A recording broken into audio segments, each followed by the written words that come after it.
I just realized that there are so many beautiful churches here in the Philippines.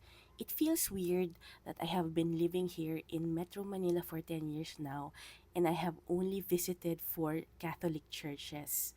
So when I was invited to do a pilgrimage with my friend, I really accepted. I felt blessed. So I am sharing to you all of the churches that we visited during this pilgrimage because they are really stunning and the history behind them even more interesting. The majesty of these structures point towards none other than the Creator. Alam mo yun, pag nakakapasok talaga ako sa isang magandang simbahan, naaalala ko yung kadakilaan ng ating Panginoon, our Lord Jesus Christ. So the first church that we visited is Santuario de San Antonio Parish in Forbes, Makati.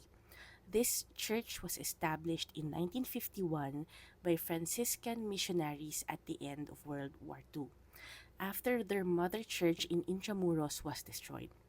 The friars chose Saint Anthony and brought an old statue of the saint from the old church. So, who is Saint Anthony? I was curious. Saint Anthony was a simple friar who was really energetic in preaching the good news of our Lord Jesus Christ. He was fearless. So when he was just starting out, talagang very energetic at sobrang love niya si Lord that he would share the good news every chance that he would get. And that the good news is that the Lord Jesus Christ has died for our sins. And that because the Lord Jesus Christ has sacrificed, we have gained salvation. So, one of the quotes that he said that inspired me is, do you want to have God always in your mind? Be just as He made you to be. Do not go seeking another you. Do not make yourself otherwise than He made you. So parang sabi ko, like, ang lalim nun. Kung gusto mo bang laging ang Diyos ay nasa sa isipan mo.